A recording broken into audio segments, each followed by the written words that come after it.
हाँ जी, good morning. Good morning यार, सुस्त मान लो। Good morning. बेटर करें वैल्यू सप्लाई स्टार्ट। एफएम करते बंद। वैल्यू सप्लाई मतलब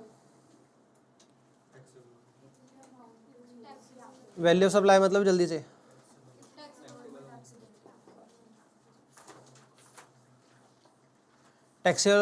टैक्सेबल अमाउंट, वो अमाउंट जिस वैल्यू के ऊपर सरकार को जीएसटी भरना है। Value of supply equal to वो अमाउंट जिस अमाउंट के ऊपर सरकार को जीएसटी भरना है। टैक्सेबल वैल्यू इजी वे में बोल देते हैं, शॉर्ट में बोल देते हैं, लेकिन जीएसटी की टर्म नहीं है टैक्सेबल वैल्यू। गेट बंद करी भाई, और बाहर वाला गेट खुला पड़ा है मयंक, जो बाहर वाला वो भी बंद करा प्लीज। वैल्यू ऑफ सप्लाई ओफू इसका वही है टैक्सेबल वैल्यू, लेकिन ओफू मीन्स ओनली फॉर अंडरस्टैंडिंग। आपने वर्ड ये टैक्सेबल वैल्यू यूज नहीं करना। वो अमाउंट जिस अमाउंट के ऊपर जीएसटी पे करना, that is your value of supply. Section number 15 of कौन सा एक्ट? सीजीएसटी एक्ट आपको बताएगा कि वैल्यू ऑफ सप्लाई कैसे कंप्यूट करते हैं। Section number 15 of CGST act. Generally ये बात करी गई है 15 सबसेक्शन 1 में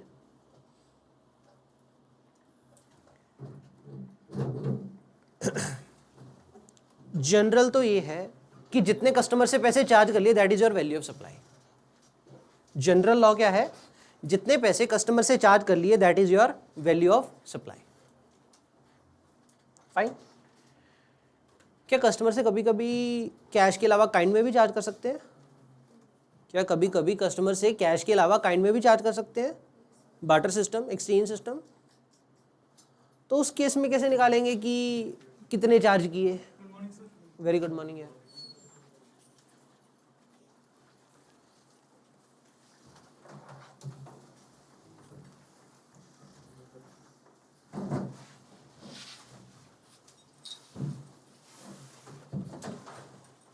चलो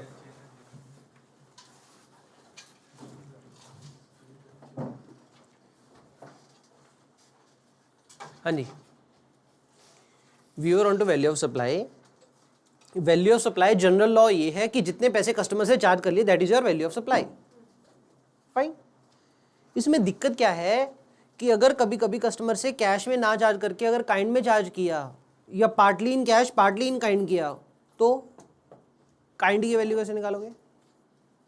एग्जाम्पल, मैं कोचिंग दे रहा हूं, कोचिंग के बट्टे में मैंने फर्नीचर शॉप वाले से फर्नीचर ले लिया, टेबल ले लिए।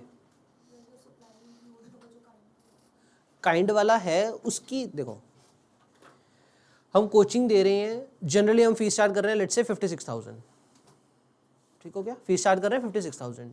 शुभम काटिया को कहा कि शुभम काटिया भैया दोनों 56,000 दे रहे हैं, इसके बट्टे में ऐसा कर 50 बेंचेस दे दे। ये मेरे को 50 बेंचेस, स्टूडेंट्स वाले बेंचेस, टेबल, चेयर लाके दे गया 50। What is the value of supply? क्या इससे चार्ज किया 56? ये तो जनरल पब्लिक से चार्ज करते हैं। काटिए से क्या आया है? सिर्फ 50 बेंचेस। क्या कुछ कैश में आया? The answer is no. तो काटिए से चार्ज क्या किया? बेंच। वैल्यू ऑफ सप्लाई कितना? इक्वल टू 50 बेंच है। ऐसे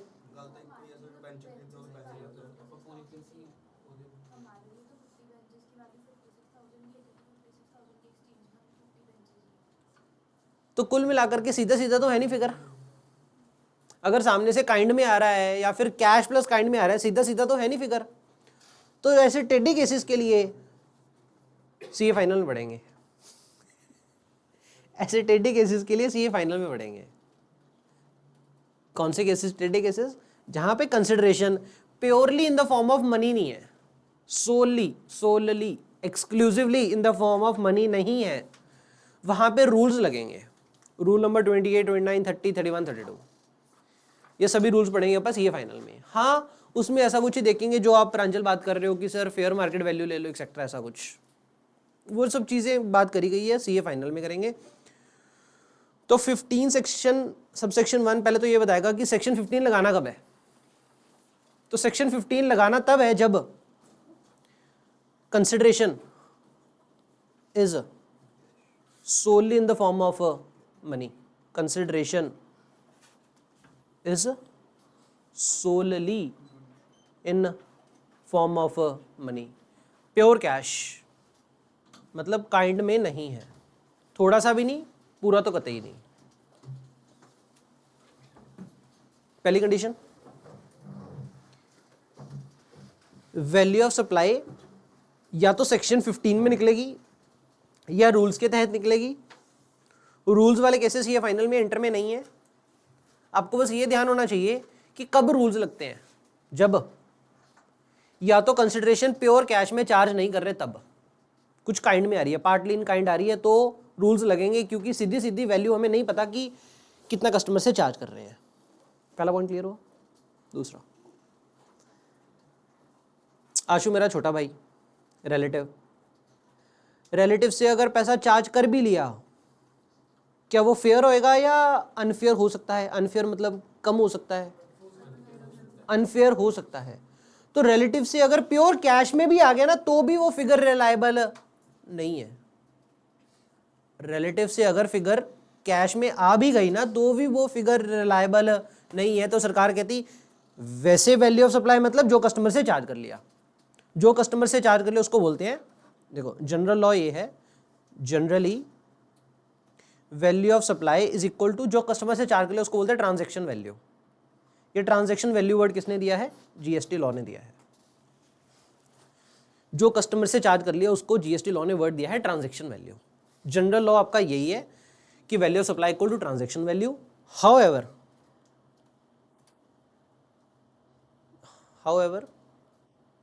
दो केसेस में, कौन कौन से? एक, अगर तो कंसिडरेशन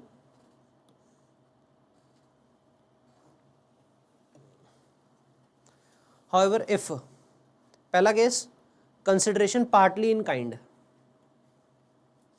अगर पार्टली इन काइंड हुई तो ये वाला लॉ नहीं लगाना। तो क्या लगाना है? रूल्स लगाने हैं। और ये रूल्स कहाँ पे पढ़ेंगे अपना? सीए फाइनल में पढ़ेंगे, इंटर का सिलेबस का पार्ट नहीं है। रूल्स क्यों लगाने की लोड पड़ रही है? क्योंकि जो पैसा आ रहा है वो रिलायबल नहीं है। केस 1 काइंड में है तो वैसे नहीं पता कितना। केस 2 अगर रिलेटिव से आ रहा है, चाहे प्योर कैश भी आ रहा है, तो वो फिगर रिलायबल नहीं है। इन दो केसेस में सेक्शन 15 नहीं लगाएंगे, रूल्स लगाएंगे। फिनिश। अब इसके अलावा कुछ सिंपल बातें। मयंक भाई ये क्या समझे? ये दो कंडीशन इंपॉर्टेंट है, क्या समझे? कंसिडरेशन सोलली इन कैश होनी चाहिए। अगर सोलली इन कैश है तो सेक्शन लगेगा, रूल्स लगेंगे? सेक्शन लगेगा, फाइन। दूसरा, सामने वाली पार्टी रिलेटेड नहीं होनी चाहिए। ठीक होगी दो कंडीशन। अब सिंपल कुछ बातें बताऊंगा, आप बताना कि क्या वो वैल्यू सप्लाई का पार्ट बनेगा कि नहीं। जनरल सेंस लगाना, आंसर आ जाएंगे। कस्टमर को कहा कि कस्टमर वैसे तो गुड्डा हमारी कितने की है? 30,000 की, लेकिन क्या इसे पैकिंग करवानी है अच्छी सी, सोनी सी पैकिंग, फूल बुट्टे लगाने ऊपर, चिट्टा लगानी है चिट्टा। कस्टमर कहता हाँ जी। हमने कहा ले आओ 5,000। क्या ये वैल्यू सप्लाई के बीच में जोड़ना कि नहीं जोड़ना? क्या इसको अलग से सर्विस बोलना है कि नहीं बोलना? नो, सिंपल कॉम्पोजिट सप्लाई बोलेंगे, बीच का पार्ट बनेगा। ठीक हो गया। कस्टमर को बोला कि कस्टमर कहता सर होम डिलीवरी करवा दो। हमने कहा करवा देंगे, ले आओ 2,000। तो क्या ये 2,000 डिलीवरी चार्जेस भी पार्ट बनेगा? जब मैं बोल रहा हूँ पार्ट बनेगा, मतलब वैल्यू ऑफ सप्लाई कितनी? 30 या 37 हो गई? मतलब टोटल 37 को क्या मानेंगे हम? वैल्यू ऑफ सप्लाई ऑफ कल्ला गुड या good plus packing service plus delivery service, कल्ला गुड मान लेंगे। कल्ला गुड कैसे आ गया? क्योंकि कॉम्पोजिट का केस बन गया। जनरली आपने कॉम्पोजिट का केस बनाते जाना है। ठीक हो गया जी। एक आपको पहले ही बात बताई थी कि मैंने कस्टमर को कहा कस्टमर मुझे ना पीछे ना 3,000 के ना ऑक्ट्रॉय टैक्सेस पे करने पड़ते हैं। ऑक्ट्रॉय नाम सुना आपने? चुंगी पहले होती थी, अब नहीं होती। तो कोई भी टैक्स का नाम हो सकता है। Municipality tax ICAI usually word use करता है, म्यूनिसिपैलिटी, स्पेलिंग गलत हो गई, माफ़ करना।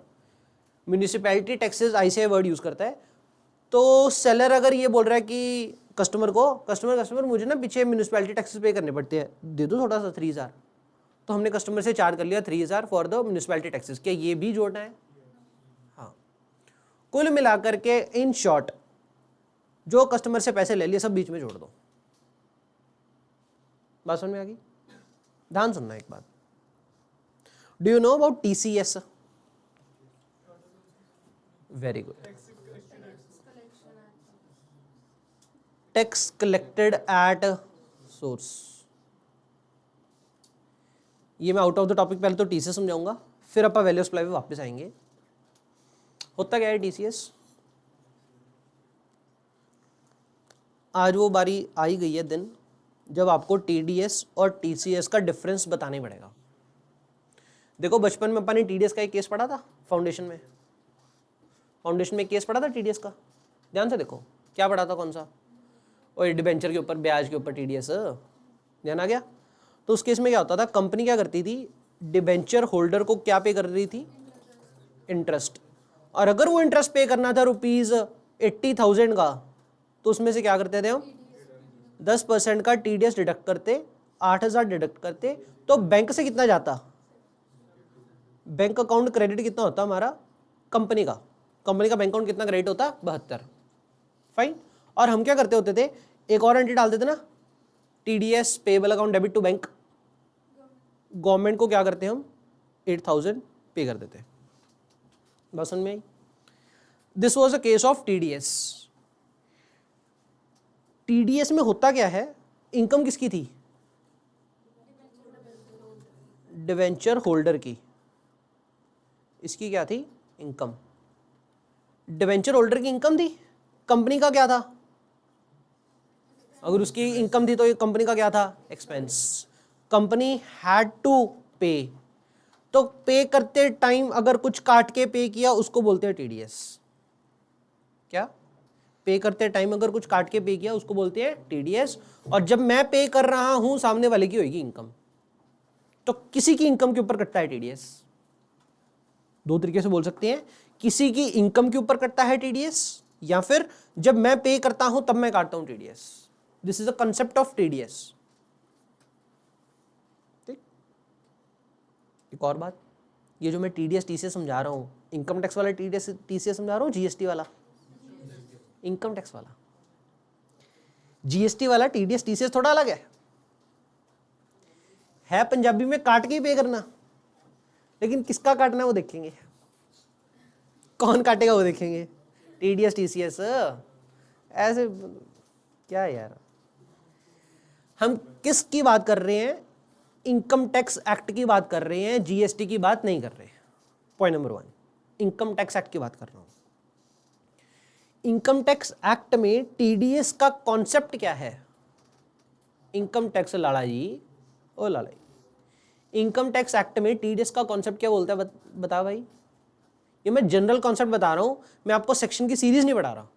TDS तो कटता है सेक्शन 192, 193 डिविडेंड, 194 की सीरीज शुरू हो जाएगी, ABCDEFGH लंबा चलेगा। तो मैं आपको सेक्शन नहीं पढ़ा रहा, मैं आपको बेसिक कंसेप्ट बता रहा हूं कि TDS होता क्या है। सभी में इनकम टैक्स के जितने भी सेक्शन है 192, 183 एंड 184 की सीरीज, सब में ये चीज कॉमन लगेगी कि जो पे करेगा, जिसका एक्सपेंस होएगा वो काटेगा। किस बंदे का काटेगा? जिस बंदे की इनकम होएगी। जिस बंदे की इनकम होएगी अपन उसको काट के पे करेंगे, और जितना TDS काटेंगे वो गवर्नमेंट को जमा कराएंगे। ठीक है, लुच्ची सी गंदी सी स्माइल ना दो मेरे को। TDS डिडक्ट करना है, इसको ऐसे ही बोलते हैं, डिडक्ट करना। TDS डिडक्टेड, फुल फॉर्म भी यही है, tax deducted at source. Fine. TDS का कॉन्सेप्ट समझ में आ गया? लाला जी क्या समझे?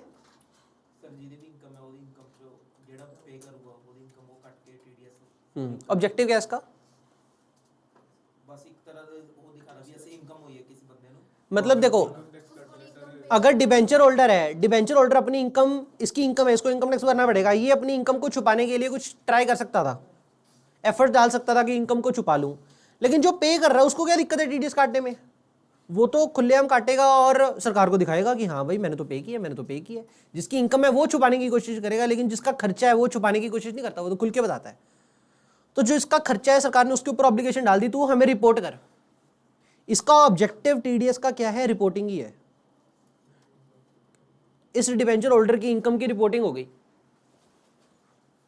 जैसे यार जीएसटी में आरसीएम का फंडा लगा रखा है कि सरकार को लगता है कि अगर टैक्स चोरी हो सकती है, टैक्स हो सकता है कि ना मिले, तो आरसीएम ठोक देते हैं, रेसिडेंट से ले लेते हैं। बहुत सोनी बात।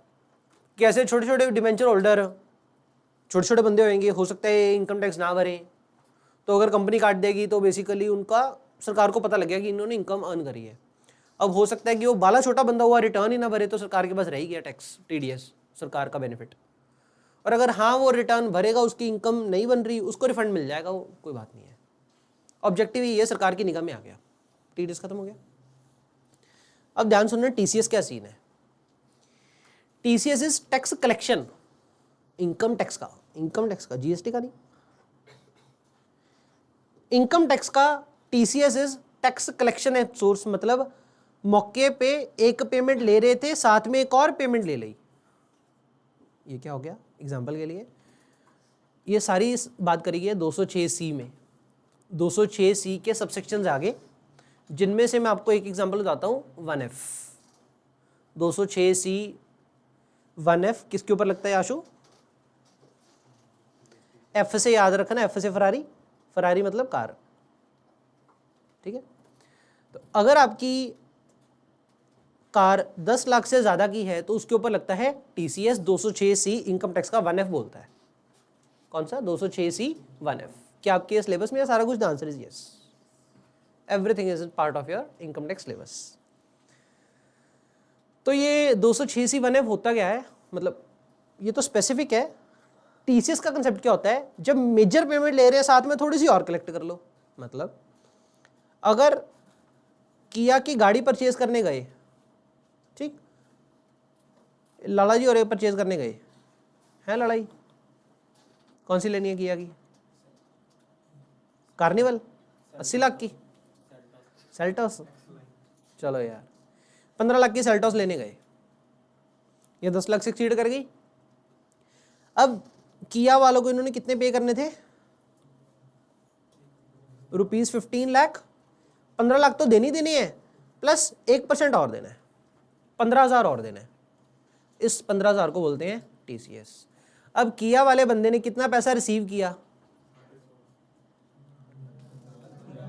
15 लाख 15,000, 15 लाख 15,000। टीसीएस का रेट 1%। इनकम टैक्स में आप पढ़ोगे क्या कि कौन कौन सा सेक्शन है, कब कब टीसीएस लगेगा, कब कब नहीं लगेगा, कितने रेट से लगेगा, ये चीजें इनकम टैक्स में पढ़ोगे। मैं तो आपको कंसेप्ट बता के साइड पे हो गया कि इनकम टैक्स का टीसीएस कंसेप्ट क्या बोलता है कि जब मेजर पेमेंट ले रहे हैं, साथ में थोड़ी सी पेमेंट और ले रहा हूं, that is your income tax का टीसीएस। बात समझ में आई? दोनों में फर्क क्या था? यहां पे इसका खर्चा था, पे करने लगे, काट के पे किया। यहां पे इसका रेवेन्यू था, रेवेन्यू के साथ एक्स्ट्रा कलेक्टेड। वहां पे जिसकी इनकम हो रही थी उसका तो कटा था, यहां पे जिसका रेवेन्यू हो रहा है उसको एक्स्ट्रा मिला है। बात समझ में आ गया? टीडीएस टीसीएस फर्क समझ में आ गया? टीडीएस पे करते वक्त काट के पे करना, टीसीएस कलेक्ट करते वक्त कुछ एक्स्ट्रा कलेक्ट करना। मेजर आपको कंसेप्ट बताया मोटा मोटी, ठीक। अब किया कार की वैल्यू ऑफ सप्लाई कितनी? अरे एक और, क्या ये लाला जी का जो 15,000 एक्स्ट्रा पे करना पड़ा लाला जी को, क्या ये लाला जी का टैक्स बनता है पे करना? लाला ही टैक्स बनता है पे करना आपको 15,000? क्यों ही धक्का कर रखे है? ये रिफंड हो जाती है। क्या ये टैक्स बनता है कोई? मयंक स्वामी, क्या ये टैक्स लगता है? मतलब आपको एक नेचर दिख रही है कि क्या ये टैक्स का बर्डन दिख रहा है आपको? नहीं। लाला कौन सा इनकम कमा रहा है? कोई इनकम को खर्च कर रहा है, इनकम को खर्च करने के ऊपर काय का टैक्स? या तो इनकम कमा रहा है तो टैक्स, रेवेन्यू जनरेट कर रहा है तो टैक्स। लाला जी तो इनकम कमा के उसको खर्च कर रहा है, जब इनकम कमाई होगी तब तो टैक्स दिया ही होगा। अगर लाला जी को सैलरी आई होगी तभी ये गाड़ी खरीद रहा है, तो जब सैलरी आई थी तब तो इनकम टैक्स दिया ही था, तो उस इनकम को खर्च करने के लिए थोड़ी टैक्स होएगा। तो 15,000 रुपया is not your tax, it is simply objective क्या है फिर इस 15,000 का?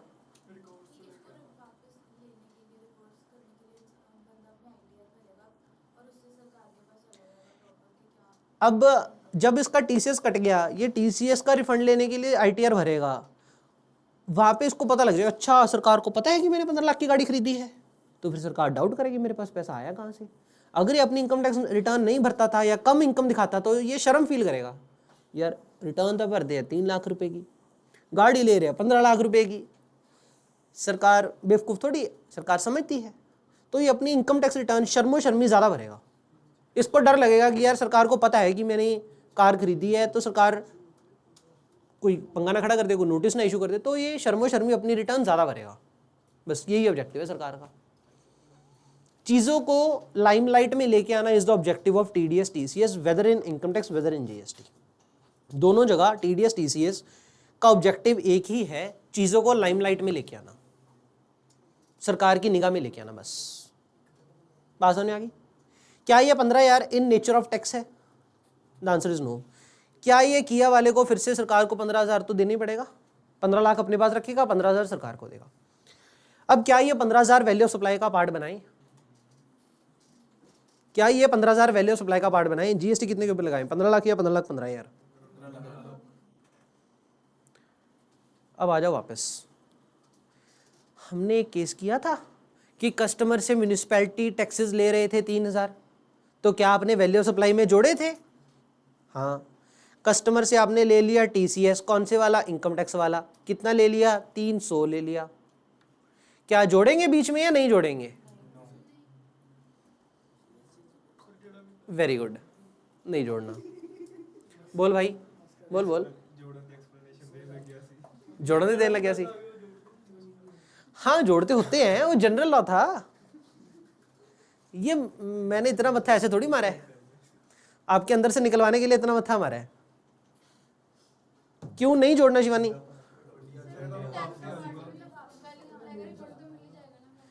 ये प्योर टैक्स है ही नहीं, टेम्परेरी लेवी है, परमानेंट टैक्स है ही नहीं, रिफंडेबल है। सरकार ने भी यही जस्टिफिकेशन दी है।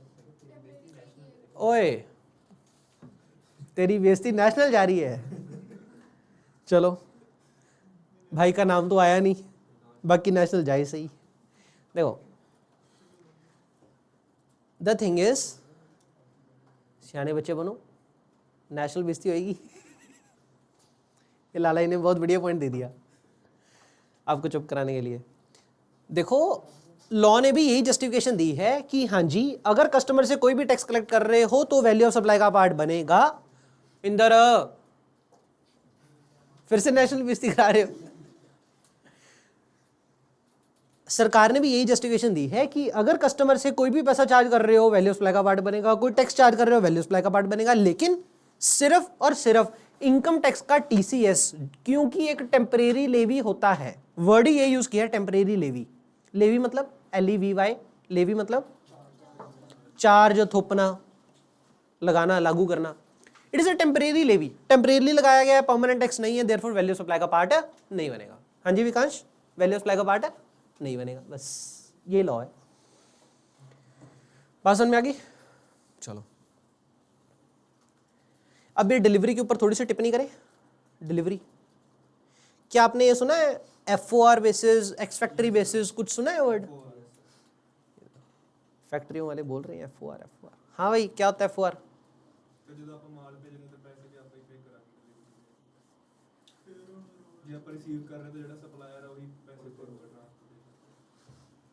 फिर तो बोल।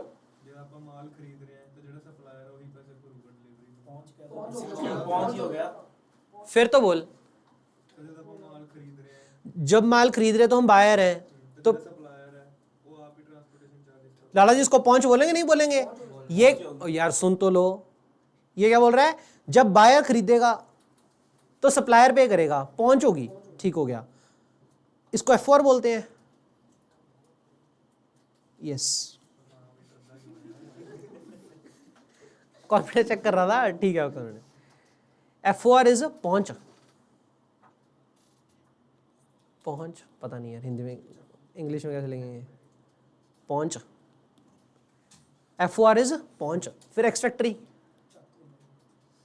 चक, चक रेट।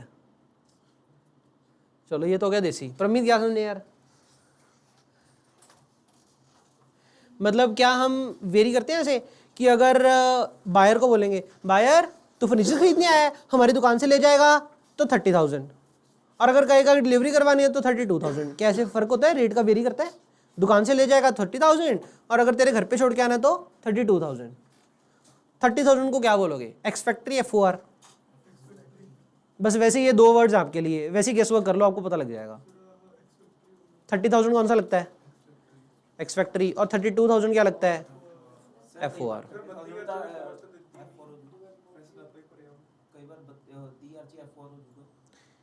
कई बार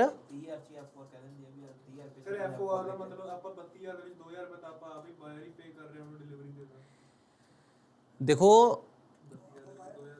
मेरी बात सुनो, मैं आपको सिंपल ये बताने की कोशिश कर रहा हूँ, क्या रेट ऐसे वेरी करते हैं बहुत बार? बस एक बार तो मैं आपको सिंपल ये रेट्स बताने की कोशिश कर रहा हूँ, मौका देख के कैसे टैकल करना है उसको देखते हैं। Just a minute. Ex factory और FOR का आपको डिफरेंस समझाने की कोशिश कर रहा हूँ। एक्स फैक्ट्री हमारी गोडाउन से ले जाओ, रेट कम लगेगा। FOR आपके घर तक छोड़ के आएंगे, फ्रेट ऑन रोड, रोड वाला फ्रेट सेलर ही पे करेगा, दैट इज योर FOR। बात समझ में? अब एग्जांपल सुनना ध्यान से। ये चीजें ना डिपेंड करती हैं कि वैल्यू ऑफ सप्लाई का पार्ट बनेगा कि नहीं, ऑब्लिगेशन के ऊपर। कोई आइटम वैल्यू ऑफ सप्लाई का पार्ट बनेगा या नहीं बनेगा डिपेंड करती है ऑब्लिगेशन किसकी है, सेलर की या बायर की। मतलब एग्जांपल, कॉन्ट्रैक्ट ऐसा है FOR बेसिस। कॉन्ट्रैक्ट कैसा है, FOR बेसिस। FOR बेसिस मतलब सप्लायर की जिम्मेवारी है कस्टमर के घर तक पहुंचाने की, सप्लायर की जिम्मेवारी है कस्टमर के घर तक पहुंचाने की। ठीक हो गया? तो जो वैल्यू ऑफ सप्लाई बनेगी 30,000 बनेगी या 32,000 बनेगी? 32 बनेगी। बात समझ में आई? कितनी बनेगी? 32। क्योंकि FOR बेसिस है तो सप्लायर की ऑब्लिगेशन होगी ना। वर्ड आया FOR बेसिस, आपको ये पता लग गया कि ऑब्लिगेशन किसकी, सप्लायर की। अगर ऑब्लिगेशन सप्लायर की तो जो वैल्यू ऑफ सप्लाई बनेगी कौन सी बनेगी? 32। 32 मतलब बड़ी वैल्यू ऑफ सप्लाई। 32 मतलब बड़ी वैल्यू ऑफ सप्लाई। अब बड़ी, इसको हौले हौले आपको हजम आ जाएगा, समझ आ जाएगा मैं बड़ी छोटी किसको बोलूंगा। 30,000 को बोल दूंगा मैं छोटी वैल्यू ऑफ सप्लाई, 32 को बोल दूंगा बड़ी value of supply, basically freight include करके। That is inclusive of freight.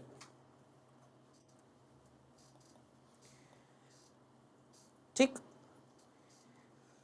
हमने जो एग्रीमेंट किया था वो तो FOR का किया, FOR बेसिस का किया था। FOR मतलब प्रमीत, मतलब सेलर खुद जाके कस्टमर के घर पे छोड़ के आएगा, मतलब किराया पे करने की ऑब्लिगेशन किसकी है? ऑब्लिगेशन टू पे फ्रेट सेलर की। तो वैल्यू ऑफ सप्लाई कितनी बढ़ेगी आपकी? बड़ी वैल्यू, इंक्लूसिव ऑफ फ्रेट। बात समझ में आ गई? क्या कभी ऐसा हो सकता है कि देखो रिक्शे वाले को ना किराया कभी भी एडवांस में नहीं देते। क्या बोल रहा हूँ मैं? रिक्शे वाले को किराया यूजुअली एडवांस में नहीं देते।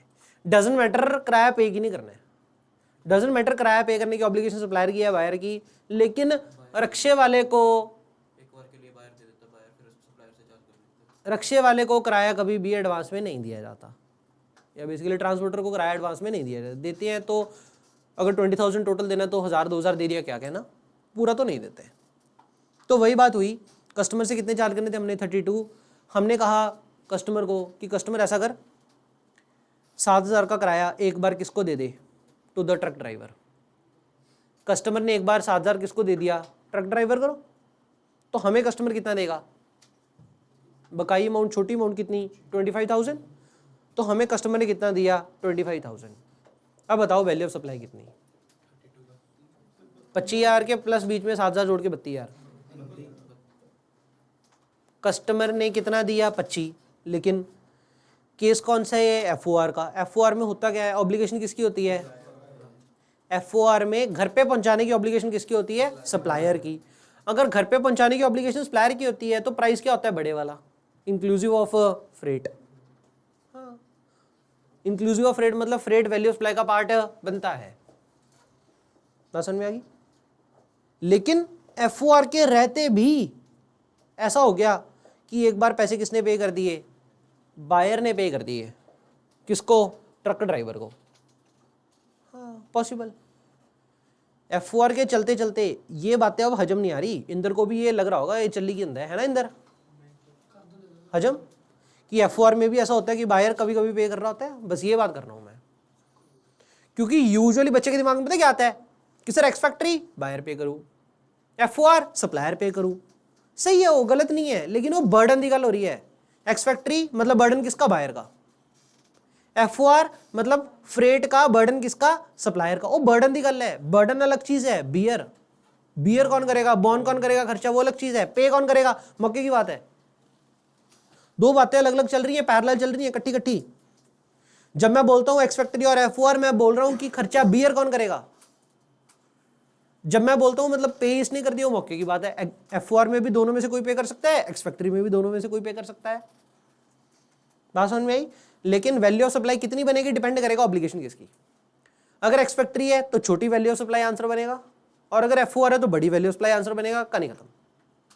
एक्स फैक्ट्री है तो फ्रेट इंक्लूड नहीं करना, F4 है तो फ्रेट इंक्लूड करना है। डिपेंड करेगा एग्रीमेंट ऑफ सेल क्या था। क्या नहीं खत्म है।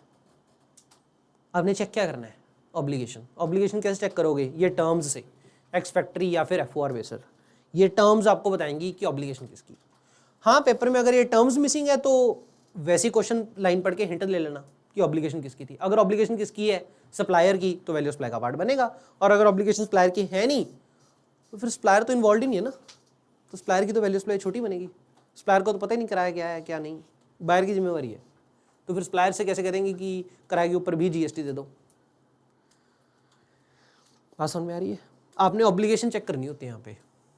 तो अगर हमारा केस ऐसा है कि F4 बेसिस है, ठीक हो गया, प्राइस हमने कस्टमर से वैसे चार्ज करना था 32, लेकिन क्योंकि कस्टमर ने 7,000 एक बार ट्रक वाले को पे कर दिया तो हमने, कस्टमर ने हमें कितना पे किया, सिर्फ 25,000। अब वैल्यू ऑफ सप्लाई कितनी बनेगी, सिर्फ 25 या बीच में 7,000 जोड़े, 7,000 जोड़ना पड़ेगा। रीजन क्या लिखोगे, as because F4 basis therefore obligation of the supplier therefore freight shall form part of value of supply।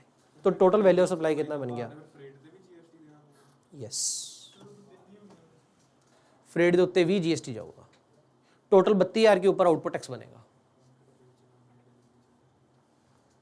Delivery charges अगर बिल में लगा दिए उसके बाद GST कैलकुलेट होता है। यार प्रैक्टिकली अपना वो तो कच्चे चली जाता ना काम, वो तो छोड़ दो। हाँ जोमेटो पे ऐसा होता है, जो बंदे लॉ का कंप्लायंस कर रहे हैं वो तो लॉ का कंप्लायंस करेंगे इसी तरीके से जो मैं बोल रहा हूँ। जो ये बातें कर रहे हैं, ये लोकल दुकानदारों की बातें कर रहे हैं, उन्होंने ना लॉ पढ़ा है ना उनको लोड है, वो कच्चा पक्का चली जाता मिक्स, वो ऐसी बातें हैं। वो तो लॉ कंप्लाई करने वाले बंदे ही है नहीं, दुकानदार लोग। नेशनल जा रहा है फिर से, है ना, गलती होगी। तो द थिंग इज कि जो मैं लॉ बोल रहा हूँ वो लॉ ऐसे कंप्लाई करना चाहिए लीगली, करें ना करें बात की बातें हैं। समझ में आया। ये जो मैंने रामबान बताया ना, बिरे रामबान है क्या चीज़, ऑब्लिगेशन वाली, क्योंकि इससे रिलेटेड फ्रेट के अलावा और भी चीज़ें हो सकती है। एग्जाम्पल के लिए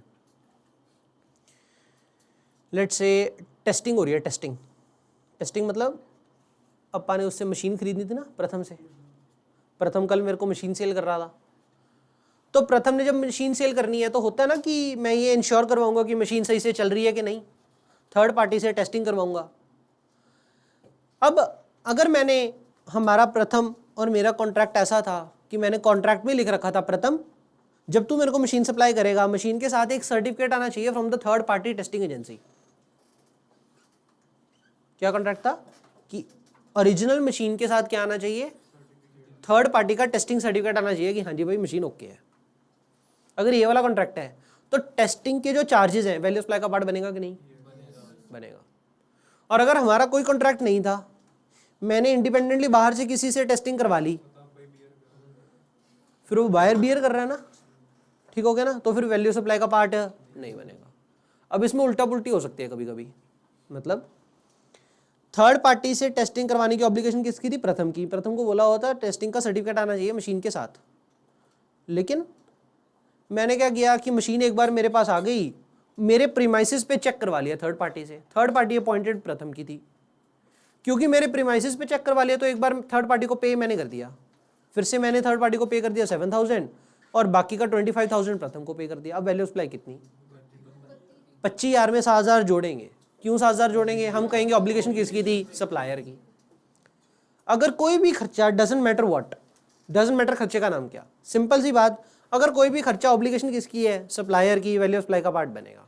और अगर कोई खर्चा ऑब्लिगेशन सप्लायर की नहीं है, फिर तो सप्लायर कहानी से बाहर है ना यार, सप्लायर थोड़ी उसके ऊपर जीएसटी देगा।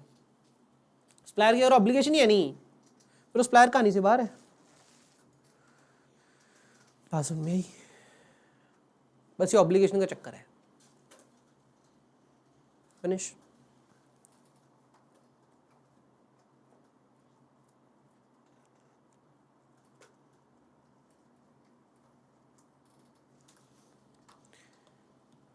लास्ट केस है आपका डिस्काउंट का।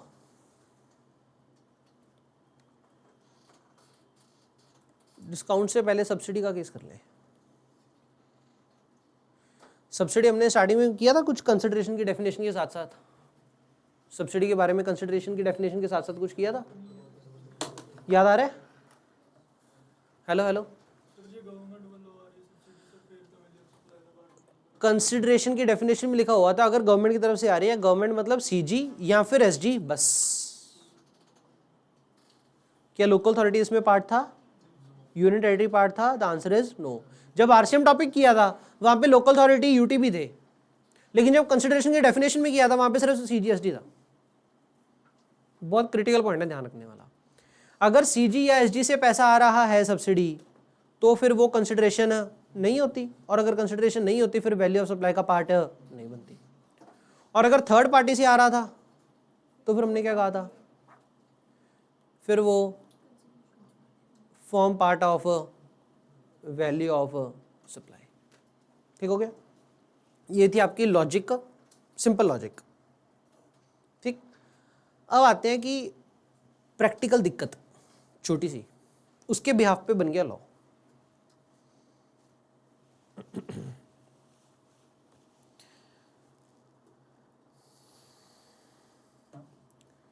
अगर आपको सब्सिडी मिल रही है फ्रॉम गवर्नमेंट, क्या वो वैल्यू ऑफ सप्लाई का पार्ट बनेगी?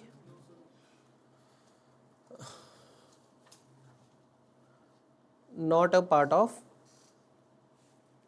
Value of supply, value of supply का पार्ट नहीं बनेगी। अगर सब्सिडी किससे मिल रही है? हमें गवर्नमेंट से।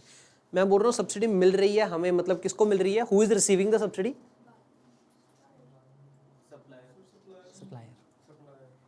सप्लायर। अगर बायर को मिले फिर तो सप्लायर को तो पता ही नहीं,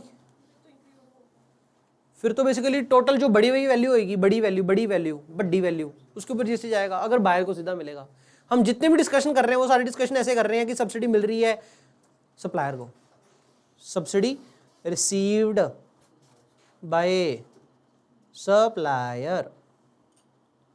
और जब हमने बोल दिया कि अगर गवर्नमेंट से मिली तो वैल्यू सप्लाई का पार्ट नहीं मिलेगा, इसका मतलब क्या हो गया? जीएसटी जो पे करना है बड़ी वैल्यू के ऊपर, छोटी वैल्यू के ऊपर? छोटी वैल्यू ऑफ सप्लाई। बात समझ में आ गया? छोटी बड़ी छोटी है ना, देसी वर्ड्स हैं लेकिन काम में बहुत आएंगे। अगर कंसिडरेशन मिल रही है गवर्नमेंट से, अगर पैसा मिल रहा है गवर्नमेंट से तो उसको कंसिडरेशन नहीं बोलते। कंसिडरेशन नहीं बोलते तो वैल्यू ऑफ सप्लाई नहीं इंक्रीज ही नहीं हुई, छोटी रहेगी। मतलब एग्जांपल ऐसी है, हेलो एग्जांपल ऐसी है कि let's say example solar panel. अब सोलर पैनल सेल करना था, सोलर पैनल की कॉस्टिंग क्या पड़ती है पता है आपको? 35 रुपीज पर वॉट पड़ती है शायद। ये एनी आइडिया किसी को? भाई 3-3.5 लाख ऐसी बनता है कि 35 रुपये पर वॉट, किलो वॉट, ऐसा कुछ होता है सिस्टम।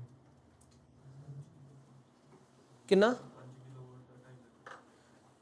चलो सोलर पैनल 5 किलोवाट 2.5 लाख, ठीक हो गया। लेट्स से सेलर ने प्राइस रखा हुआ था 3.5 लाख। लेट्स से सेलर्स, वारी कंपनी है ये, वारी का आईपीओ आया था ना पीछे से, निकला था किसी को 100% कितना 100%, चलो 75%। वारी का सेलर का जो रेट था ना, रेट प्राइस वो था 3.5 लाख, लेकिन गवर्नमेंट कहती वारी नेसेसिटी है, ऐसा अगर पर यूनिट आइटम सोल्ड तेरे को 1 लाख हम देते रहेंगे तो कस्टमर से कितना चार्ज करना, सिर्फ 2.5 लाख। ठीक हो गया, ये क्या हो गया, गवर्नमेंट से उसको क्या मिल गई, सब्सिडी, तो वो कस्टमर से कितना चार्ज कर रहा है, 2.5 लाख। अब इसको बोल रहे हैं कि अगर कस्टमर से कितना चार्ज किया 2.5 लाख, तो वैल्यू सप्लाई कितनी बनेगी, 2.5 लाख के 3.5 लाख, 2.5 लाख, क्योंकि हम कहेंगे कि देखो सेलर को कितना मिला, 3.5 लाख ही मिला। सेलर को 3.5 लाख कैसे मिला, 1 लाख गवर्नमेंट से मिला, 2.5 लाख कस्टमर से मिला, और जो गवर्नमेंट से मिला उसको कंसिडरेशन नहीं मानना, क्योंकि कंसिडरेशन नहीं मानना तो फिर वैल्यू सप्लाई का पार्ट नहीं बना, देयरफॉर वैल्यू सप्लाई कितनी रहेगी, सिर्फ 2.5 लाख। बात समझ में आ गई। यही अगर 1 लाख रुपया गवर्नमेंट ना देके थर्ड पार्टी देती तो वैल्यू सप्लाई कितनी बनती, ठीक 3.5 लाख कैसे बनती, आप क्या बोलते कि कस्टमर से कितना चार्ज किया, 2.5 लाख, प्लस एड बैक करते ना, कस्टमर से 2.5 लाख ही आना था, आप उसमें एड बैक करते कितना, 1 lakh received from third party, आप बोलते वैल्यू सप्लाई कितनी, 3.5 लाख।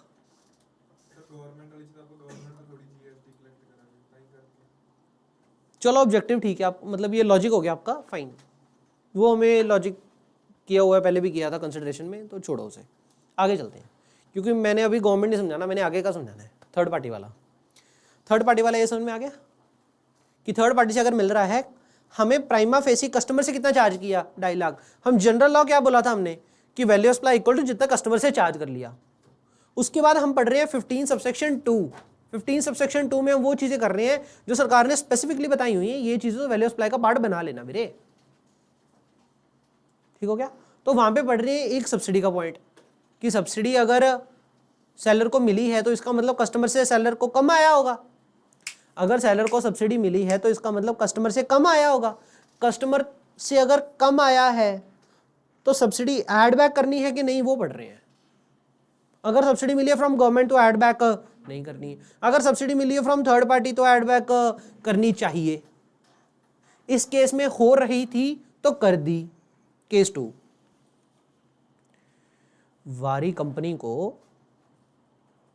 टाटा ट्रस्ट ने, ठीक हो गया, क्या किया, लमसम सब्सिडी दे दी 1 करोड़, उठा 1 करोड़, बेस सोलर कितने में, 2.5 लाख में। कस्टमर से कितना चार्ज किया इसने, वारी ने कस्टमर से कितना चार्ज किया, 2.5 लाख, कस्टमर से कितना चार्ज किया, 2.5 लाख, वैल्यू सप्लाई कितनी, अच्छा 3.5, आप कह रहे हो 3.5, how did you computed 1 lakh, 1 crore मिला, 1 करोड़, फैक्ट्री लगाई है ना, फैक्ट्री लगाई है ना, वारी वाले ने फैक्ट्री लगाई है ना सोलर की, लमसम मिल गया 1 करोड़, करोड़ डिवाइड किमें, how did you computed 1 lakh, how did you computed 1 lakh,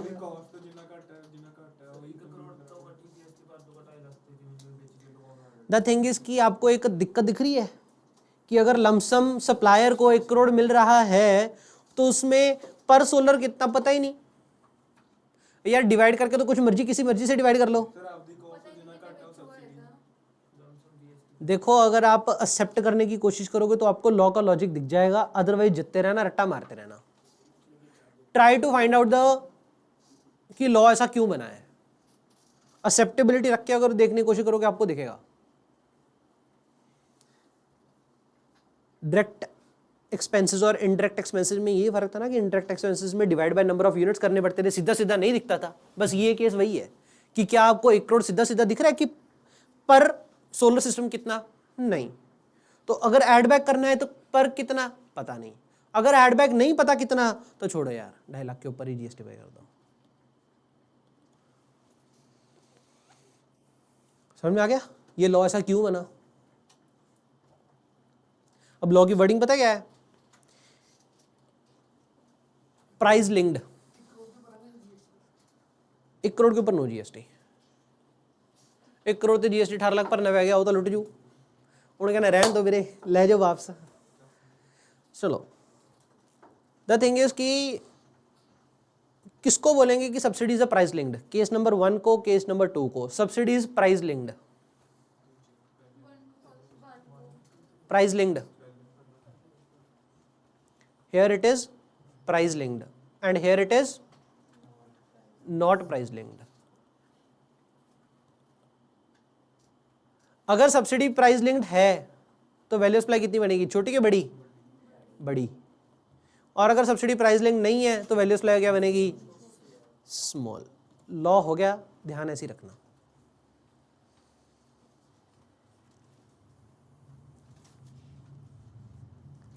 अगर गवर्नमेंट से मिली सब्सिडी प्राइस लिंक्ड, गवर्नमेंट से मिली subsidy price linked, value supply कौन सी, बड़ी की छोटी?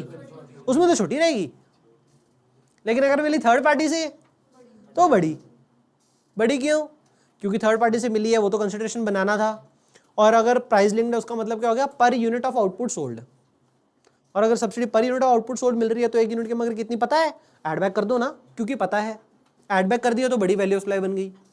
और अगर प्राइस लिंक नहीं है, मतलब लमसम मिल रही है, तो पर यूनिट कितनी मिल रही है वो पता नहीं, तो ऐड बैक करेंगे कैसे? तो ऐड बैक नहीं किया तो छोटी ही वैल्यू सप्लाई आपका आंसर बन जाएगा। हाँ जी, डिड यू गॉट इट? तो सब्सिडी में क्या चेक करना है हमने? किससे रिसीव हुई? पहली बात, अगर किससे रिसीव हो रही है? गवर्नमेंट से, तो क्या कहना है? Always always small value of supply. और अगर किससे मिल रही है? थर्ड पार्टी से, तो क्या चेक करेंगे? प्राइस लिंक्ड एंड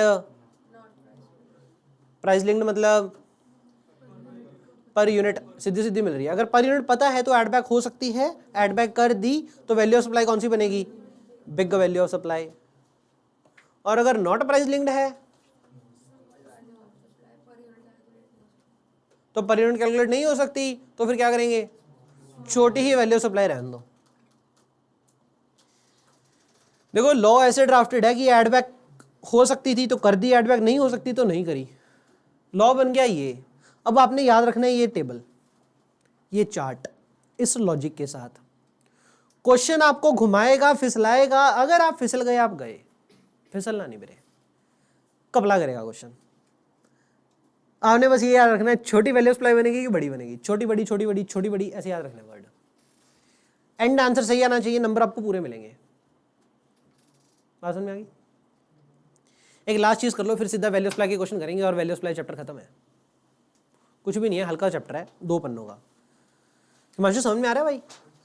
देखो स्टार्टिंग के लेक्चर में मैंने आपको बड़ी बात, जो इंपॉर्टेंट बात बताई ना, वो ये थी कि अगर सप्लायर की ऑब्लिगेशन है हिमांशु सुन ले मेरे भाई, अगर सप्लायर की ऑब्लिगेशन है, अगर, तो फिर वैल्यू सप्लाई का पार्ट बनूगा, मतलब बड़ी वैल्यू सप्लाई बनेगी। और अगर सप्लायर की ऑब्लिगेशन नहीं है फिर वैल्यू सप्लाई छोटी बनेगी। कहानी खत्म। अगर एक्स फैक्ट्री हुआ तो वैल्यू किसकी ऑब्लिगेशन है? सप्लायर की, बायर की? बायर की। सप्लायर तो ये कह रहा है कि यार मेरी फैक्ट्री में से ले जा बस, ex factory only factory rate है ये, तो सप्लायर की ऑब्लिगेशन नहीं है तो वैल्यू सप्लाई छोटी बनेगी। किराया वैल्यू सप्लाई का पार्ट नहीं बनेगा। और अगर केस हुआ एफओआर का, एफओआर का मतलब क्या हो गया? फ्रेट ऑन रोड, मतलब पहुंच, पहुंच मतलब सप्लायर की ऑब्लिगेशन है बायर के घर तक छोड़ के आने की। अगर सप्लायर की ऑब्लिगेशन है फिर फ्रेट वैल्यू सप्लाई का पार्ट बनेगा। शॉर्ट है। उसके बाद इंपॉर्टेंट पार्ट किया हमने सब्सिडी का। सब्सिडी अगर मिल रही है गवर्नमेंट से तो फिर तो कंसिडरेशन का पार्ट नहीं बनेगा, तो छोटी value supply would be the answer, जिसके ऊपर जीएसटी लगेगा। और अगर सब्सिडी मिल रही है किससे? थर्ड पार्टी से, तो क्या चेक करेंगे? प्राइस लिंक्ड है, नॉट प्राइस लिंक्ड है। अगर प्राइस लिंक्ड हुई मतलब पर यूनिट है, पर यूनिट है मतलब ऐड बैक करना पॉसिबल था, तो बड़ी value supply is the answer.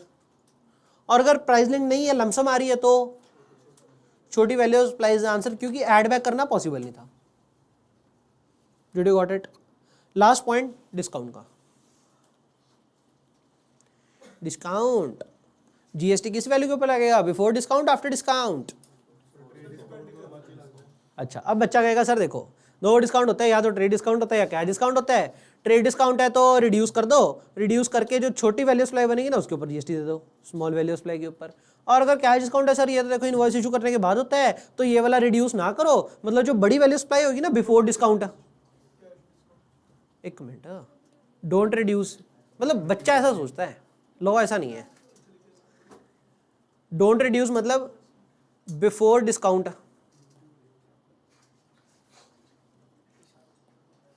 ओए फिर नेशनल बेइज्जती कराऊंगे। बच्चे का ये व्यू आता है, लेकिन लॉ ऐसा कतई नहीं है। लॉ में वर्ड ट्रेड डिस्काउंट नहीं है, लॉ में वर्ड कैश डिस्काउंट नहीं है। किस लॉ में? जीएसटी लॉ में है। नहीं नहीं खड़ जो, हाँ मतलब ठीक है तेरा वर्ड सुना है। ही सेड, कुशल कहता कि सर ऐसा लॉ होगा कुछ बिफोर सप्लाई आफ्टर सप्लाई, सही ऐसा कुछ ही है। क्या समझा before supply after supply? Perfect. Invoice issue भी ठीक है थोड़ा वर्ड, लेकिन सही वर्ड यही था तेरा, before supply after supply. Supply करते वक्त अगर डिस्काउंट एग्रीड था, hello hello hello hello, supply करते वक्त अगर डिस्काउंट एग्रीड था तो allowed to be reduced, allowed to be reduce मतलब छोटी अमाउंट पे ऊपर जीएसटी। और अगर सप्लाई करते वक्त एग्रीड नहीं था तो फिर बेसिक बड़ी वैल्यू के ऊपर जीएसटी लगेगा, डिस्काउंट रिड्यूस करने नहीं दिया जाएगा। जब मैंने ओरिजिनल सेल करी तो मैंने लिख के दिया था इनवॉइस के नीचे, इनवॉइस के नीचे लिख के दिया था 2/10 नेट थी। अब ये क्या होता है पसूड़ी, बताया था 2% का CD if paid in 10 days, otherwise your credit period is normal credit period, मतलब अदरवाइज 30 दिन के अंदर तो पे करना ही है। एफएम में करेंगे आज ये 2/10 नेट थी वर्किंग कैपिटल।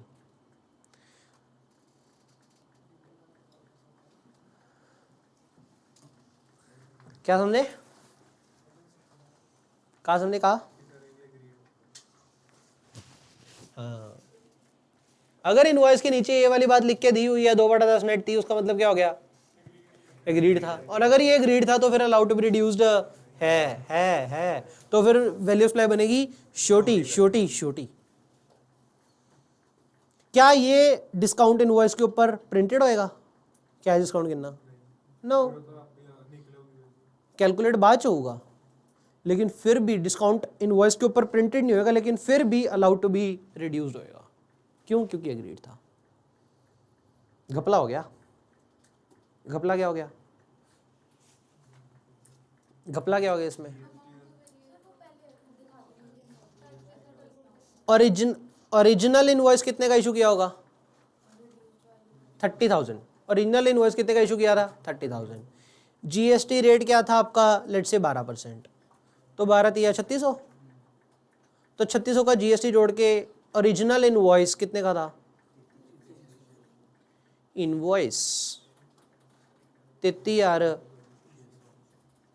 ठीक। Customer paid on 10th day, CD देना कि नहीं देना है? 2% क्या बनेगा? सीडी। 2% of what? 2% ऑफ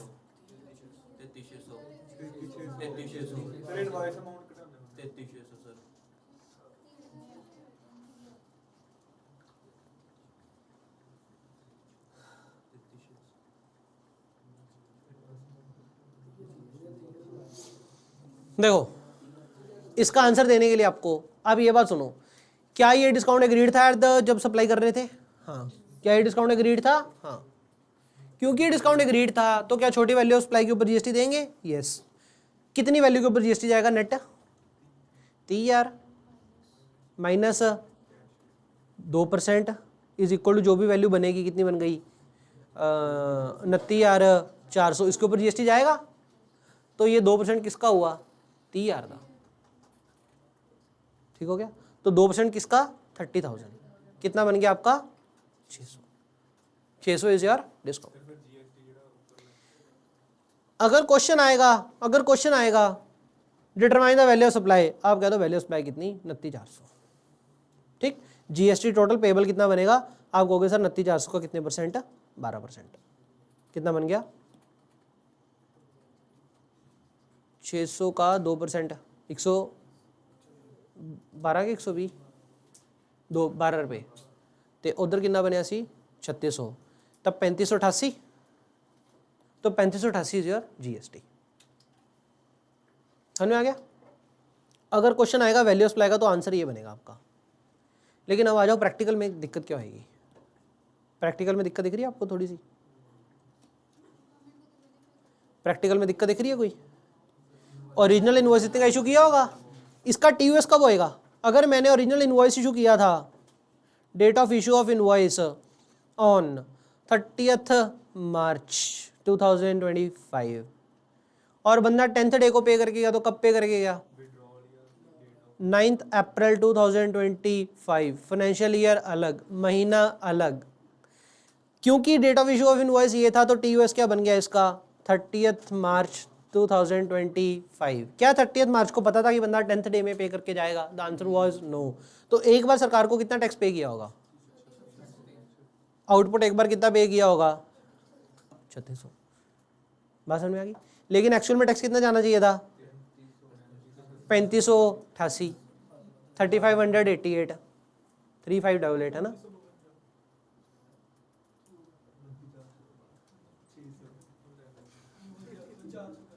कोई बात नहीं,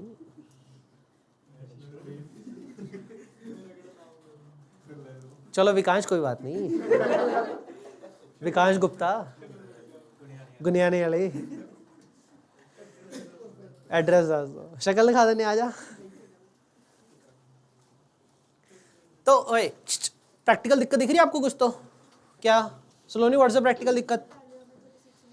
पहले हमने आउटपुट टैक्स ज़्यादा बना रखा है, हमें पता नहीं था कि कैश डिस्काउंट बनेगा कि नहीं बनेगा, कितना बनेगा वो तो कंफर्म था क्योंकि 2% फ्लैट था। हाँ वो नहीं पता था 10 दिन के अंदर अंदर पे करेगा कि नहीं, तो कैश डिस्काउंट एक्चुअल में पे करना होगा कि नहीं पता नहीं। चलो पता लग गया कि हाँ जी डिस्काउंट देना है, अब कम वैल्यू के ऊपर टैक्स देना है। एक बार हमने जब इतने का इनवॉइस इशू किया था तो कस्टमर को बुक्स में एंट्री क्या डाली थी, डेटर डेबिट कितना, डेटर अकाउंट डेबिट कितना, कितना 30,000 के 33,600।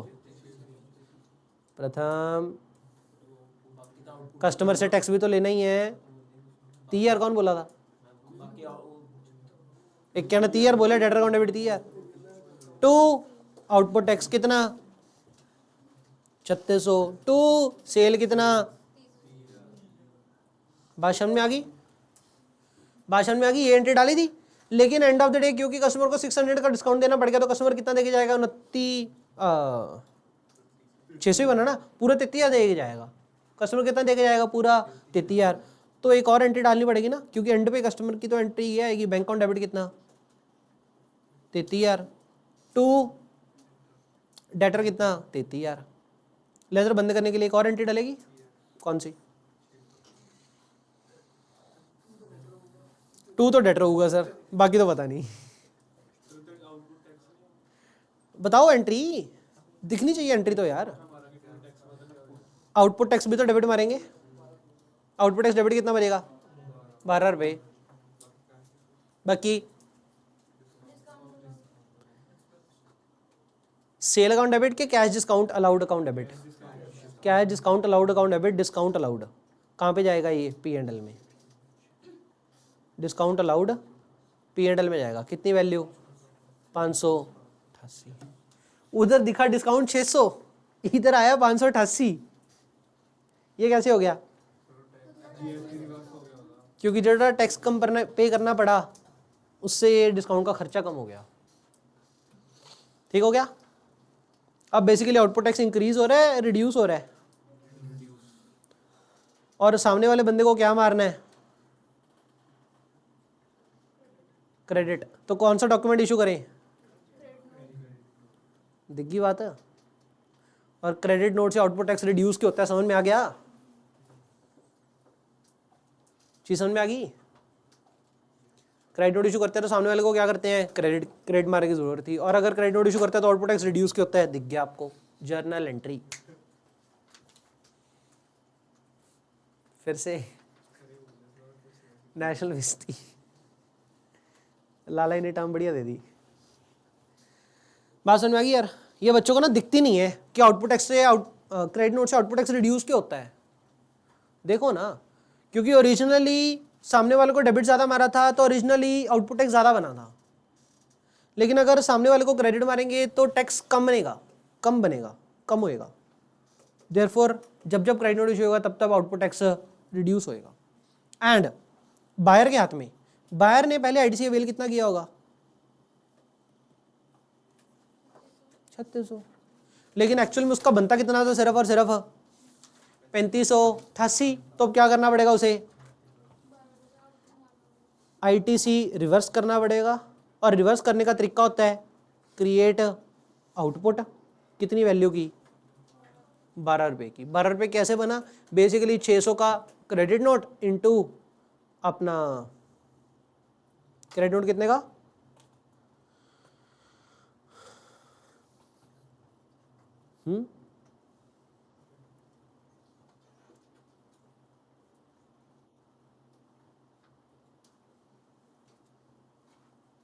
ये क्या हो गया?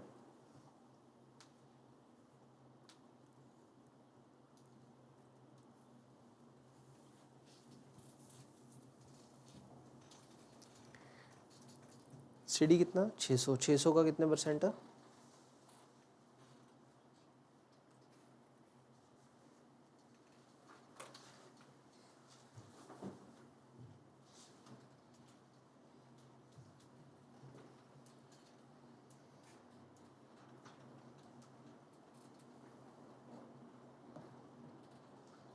बस क्रेडिट कितना मारेगा वो बंदा?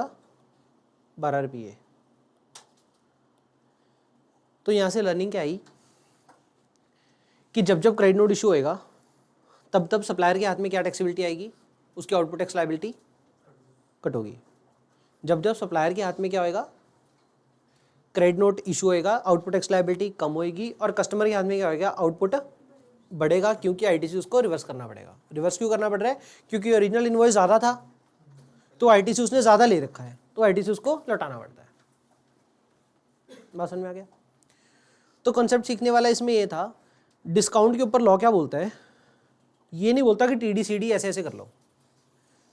अगर ये सीडी इनवॉइस के ऊपर प्रिंटेड ना होता कि 2% का सीडी अगर 10 दिन में पे किया, अगर वहां पे प्रिंटेड ना होता तो क्या ये क्रेडिट नोट इशू करके आउटपुट टैक्स कम करने देते?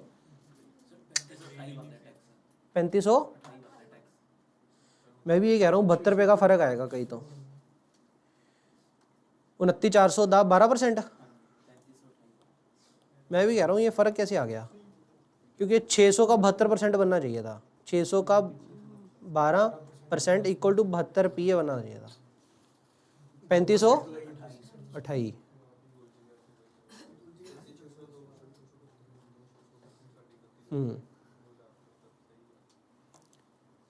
मैं भी कहा फर्क तो आ गया कुछ यहाँ पे, वही मैं देख रहा था, मेरे को दिखा नहीं। लेकिन 35 फिर से बनाते हैं एग्जाम्पल। ओरिजिनल इनवॉइस कितने का इशू किया? ओरिजिनल इनवॉइस कितने का था? 30,000। ओरिजिनल इनवॉइस 30,000 का इशू किया। जीएसटी एक बार कितने परसेंट लगा दिया? 12%। कितना बन गया? 3600। 3600 क्या बन गया आपका? Output tax. आउटपुट टैक्स कितना बन गया? 3600। और टोटल इनवॉइस हमने कितने का इशू कर दिया? 33,600। इनवॉइस हमने इशू कर दिया 33,600 का। क्योंकि इसका टीओएस कब फॉल कर गया था? 30 मार्च। तो हमने सरकार को एक बार गवर्नमेंट को कितना जमा करा दिया? गवर्नमेंट को कितना पेड कर दिया? 3600। हमारा आउटपुट कितना था एक बार? 3600। और कस्टमर ने आईटीसी कितने का ले लिया? आईटीसी अवेल्ड कितने का? 3600 का। बाद में क्या हुआ? क्योंकि वो दो केसेस है, देखो, केस 1 जो हम डिस्कस कर हटे, केस 2 जो करते हैं। केस 1 ये है कि सीडी वॉज एग्रीड। एग्रीड कैसे था? क्या हो गया भाई? That is printed on invoice. CD was agreed कैसे था, क्योंकि CD ऐसा था कि 2/10 नेट 30, इतना CD प्रिंटेड था ऑन द इनवॉइस। अगर इतना CD प्रिंटेड था ऑन द इनवॉइस तो फिर एग्रीड हो गया। इसी को बोल रहे हैं agreed at the time of making of supply. अगर CD was agreed at the time of making of supply तो सरकार कहती है कोई नहीं, घटाने दे देंगे। घटाने दे देंगे तो उसका मतलब क्या हो गया, नेट जो भी आपका बनेगा 2% ऑफ 30,000, 29,400 के ऊपर टैक्स जाएगा 12%। कितना बन गया आपका 3528। ठीक, अब ये 3528 नेट जाना चाहिए था, लेकिन एक बार कितना जा चुका है 3600। तो होएगा क्या, ये जो क्रेडिट नोट इशू किया, क्रेडिट नोट का वैल्यू ऑफ सप्लाई कितना है, क्रेडिट नोट का वैल्यू ऑफ सप्लाई इज 600। 600 का 12% इज 72 रुपये। क्रेडिट नोट का वैल्यू ऑफ सप्लाई कितना है 600, इसका GST लगा के कितना बन गया 72 रुपये। तो 72 रुपये से क्या होगा, आउटपुट टैक्स लायबिलिटी रिड्यूस, कितने से 72 रुपये से, सप्लायर के हाथ में। और सप्लायर के हाथ में अगर आउटपुट टैक्स लायबिलिटी रिड्यूस होएगी तो बायर के हाथ में क्या होएगा, ITC रिवर्स, कितने का 72 रुपये का। ठीक हो गया। केस 2 ये है कि अगर CD was not agreed, invoice के ऊपर प्रिंटेड नहीं था, तो सरकार क्या कहेगी, कुछ नहीं, बस 3600 हो गया फिनिश। क्या क्रेडिट नोट यहाँ पे भी इशू हो सकता है? नहीं, ऐसा है ना, कस्टमर आया 10 दिन बाद रोने लग गया, गिड़गिड़ाने लग गया, मैं तो देखो छेती आ गया, आपने कहा था महीने बाद देके जाना, मैं तो 10 दिन बाद ही आ गया, मेरे को दे दो। मैंने कहा चल ठीक है यार, कम दे दे। तो कस्टमर ने कम दे दिए, तो क्रेडिट नोट तो उस केस में भी इशू होएगा ही, इसमें तो कोई डाउट ही नहीं है। लेकिन क्या गवर्नमेंट अलाउ करेगी आपको टैक्स कम करना? The answer is no. और ऐसे क्रेडिट नोट को बोलते हैं आप कमर्शियल क्रेडिट नोट। कब कमर्शियल क्रेडिट नोट है? जब when output not allowed to be reduced.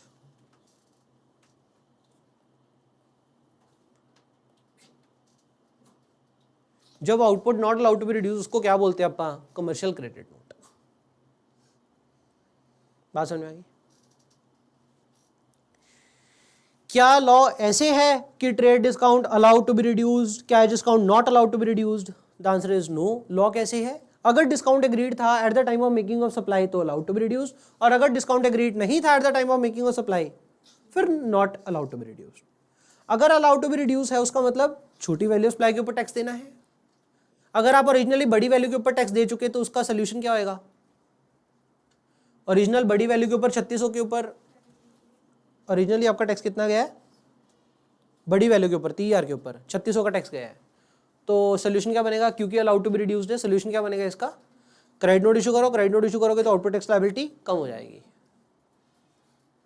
और अगर डिस्काउंट आपका अलाउड टू बी रिड्यूस नहीं है तो फिर जो क्रेडिट नोट इशू कर रहे होगे उस क्रेडिट नोट का नाम होगा आपका कमर्शियल क्रेडिट नोट, और कमर्शियल क्रेडिट नोट से आपकी आउटपुट टैक्स लायबिलिटी रिड्यूस नहीं होगी।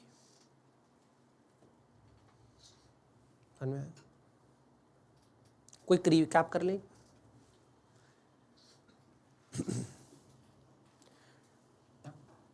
वैल्यू ऑफ सप्लाई पूरा चैप्टर रिवाइज कर रहे हैं दबा स्टार्टिंग में।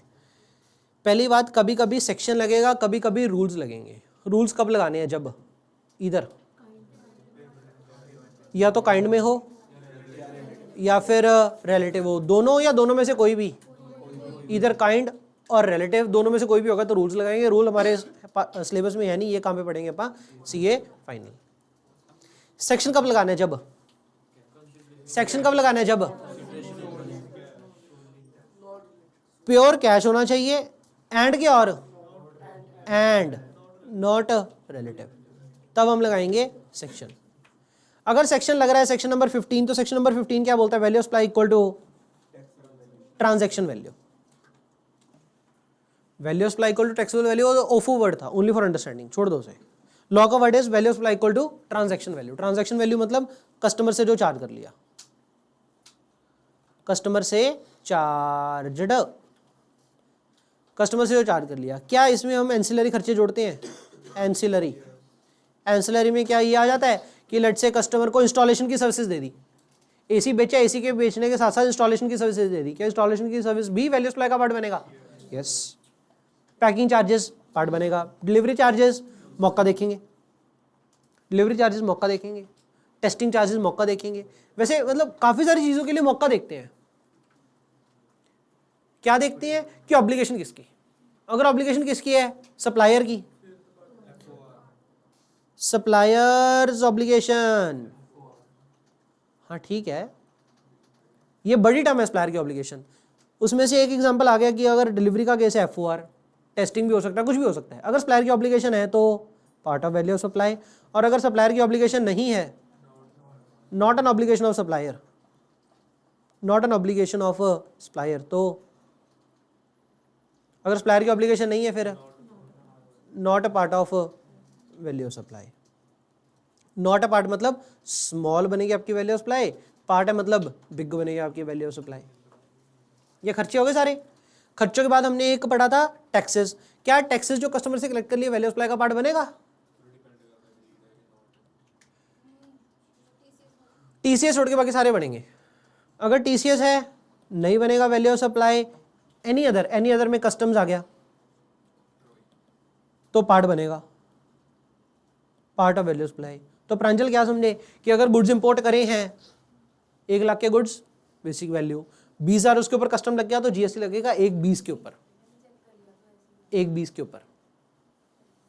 तो उसने प्रैक्टिकल देख के आई है, उसको बोलते हैं अपना बिल ऑफ एंट्री। जो आपने चेक किया था वहां पे लिखा हुआ था वर्ड बिल ऑफ एंट्री, ध्यान नहीं। अमाउंट देखा था तो कस्टम्स ड्यूटी ऐड करके basic value plus customs duty add करके उसके ऊपर लगेगा जीएसटी। बेसिकली टीसीएस को छोड़ के बाकी सारे टैक्सेस बीच में जोड़ लेंगे अगर कस्टमर से कलेक्ट कर रहे हो तो। होए है, no doubts about it, tax के ऊपर टैक्स लग रहा है, लग रही है इतनी कैस्केडिंग हो रही है, हल ही कोई नहीं, बहुत ज़्यादा होएगी एब्सोल्यूट फिगर में। लेकिन अगर इकोनॉमी वाइज देखो तो कितनी की हो रही है, क्या फर्क पड़ रहा है, चलने दो, चल रहा है। इंपोर्ट है ना, इंपोर्ट को तो रिस्ट्रिक्ट कर रहे हैं, प्रोहिबिट कर रहे हैं, डिस्करेज कर रहे हैं, तो ठोक रहे हैं, तभी करके तो बैकफायर होती है इनके टैक्सेस वॉर। इन चीज़ों को तो बोलते हैं टैक्स वॉर्स। टैक्स पे टैक्स बढ़ाते जा रहे हैं तो टैक्स वॉर्स हो रही हैं, वो भी बढ़ा रहे हैं, हम भी बढ़ा रहे हैं। चलो जी, सिंपल वाली चीज़ें होगी। इसके बाद टेक्निकल चीज़ आई थी आपकी, एक तो सब्सिडी। सब्सिडी में क्या पढ़ा हमने? या तो गवर्नमेंट से आई है या फिर नॉन गवर्नमेंट से आई है। नॉन गवर्नमेंट मतलब थर्ड पार्टी से आई है। थर्ड पार्टी में क्या एनजीओ भी आ जाएंगे? यार सीजीएसडी को छोड़ के बाकी सब थर्ड पार्टी है। सीजीएसडी को छोड़ के बाकी सब थर्ड पार्टी है, सीजीएसडी ही छोड़ना है। यूटी इसका पार्ट नहीं बनाना है, यूटी यूनियन टेरिटरी या फिर लोकल अथॉरिटी इसका पार्ट बनाना है थर्ड पार्टी का। और अगर गवर्नमेंट से आ रही तो क्या करते हैं अपन? वैल्यू सप्लाई का पार्ट नहीं बनाते, स्मॉल वैल्यू सप्लाई बनती है। और अगर थर्ड पार्टी से आ रही तो क्या करते हैं हम? 2 चीजें करते हैं, या तो प्राइस लिंक्ड या फिर नॉट प्राइस लिंक्ड। अगर प्राइस लिंक्ड है तो प्राइस लिंक्ड मतलब सर पर यूनिट आ रही है, पर यूनिट आ रही है तो एड बैक कर सकते थे, तो बिग वैल्यू सप्लाई बनेगी। याद ऐसे रखोगे लॉजिक के साथ। और अगर प्राइस लिंक नहीं है तो स्मॉल आपकी क्या बनेगी? वैल्यू ऑफ सप्लाई, छोटी वैल्यू सप्लाई बनेगी। ठीक हो गया? क्योंकि प्राइस लिंक नहीं है, लमसम आ रही है तो एड बैक करनी मुश्किल थी, तो एड बैक की ही नहीं, छोटी value supply shall be the answer. अब मैं ऐसा आपको कह रहा हूं कि ये लॉ बन गया। लॉ बन गया मतलब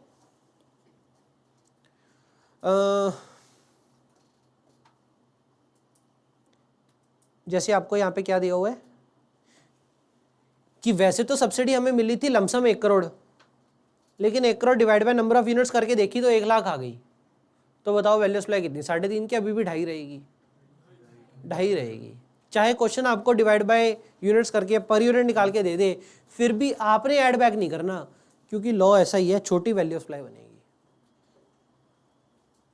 छोटी मतलब छोटी, चाहे आपको इस क्वेश्चन में प्राइस सब्सिडी मिली लमसम, लेकिन क्वेश्चन अगर निकाल के भी दे दी ना पर यूनिट इतनी, तो भी आप ऐड बैक करोगे नहीं, क्योंकि लॉ तो ये ड्राफ्ट हो गया, छोटी वैल्यू सप्लाई, फिनिश। बात समझिए। Next is your discount. Discount के केस में हमने क्या बात करी? या तो एग्रीड होएगा कब, at the time of supply. अगर एग्रीड था at the time of supply तो allowed to be reduced. Allowed to be reduce का मतलब क्या हो गया, small value of supply, small value of supply बनेगी। और अगर नॉट एग्रीड था तो नॉट एग्रीड था, discount was not agreed at the time of making supply, तो फिर not allowed to be reduce. Not allowed to be reduce मतलब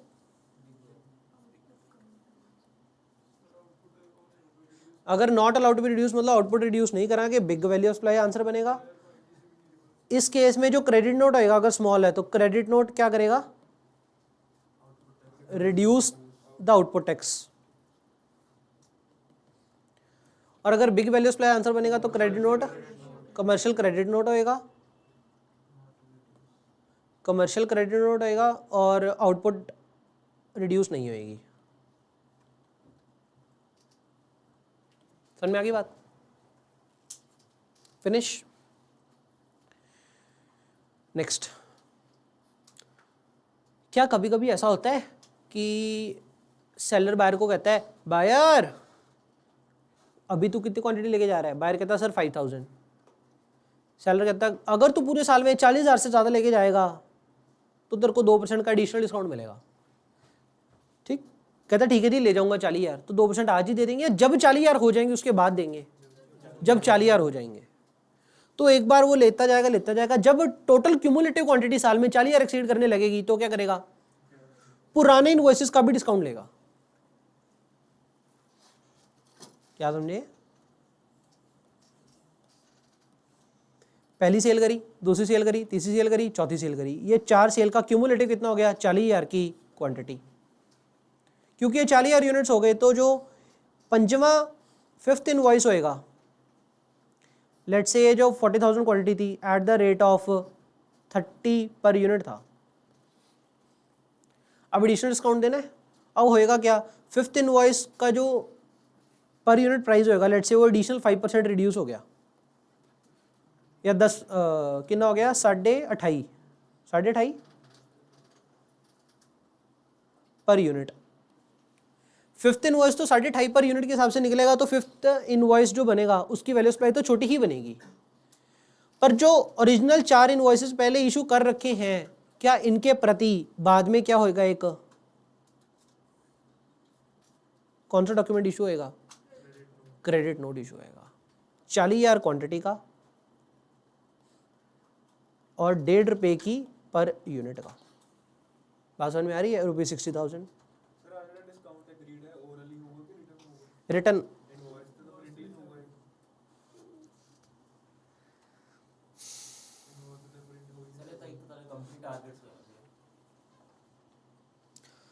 law में बात लिखी हुई है एग्रीड होना चाहिए, एग्रीड में ऐसा कुछ नहीं कहा हुआ कि ओरल होना चाहिए, रिटर्न होना चाहिए, एग्रीड होना चाहिए। हाँ सही है, गवर्नमेंट कोई प्रूफ नहीं, बट पता क्या होता है, अगर कोई प्रूफ ही नहीं ना, अगर रिटर्न में है ही नहीं, आप कह दो कि बाद में ओरल में है, तो जीएसटी ऑफिसर मानेगा ही नहीं आपकी बात, ओए भाग जा, ऐसा कुछ नहीं होता।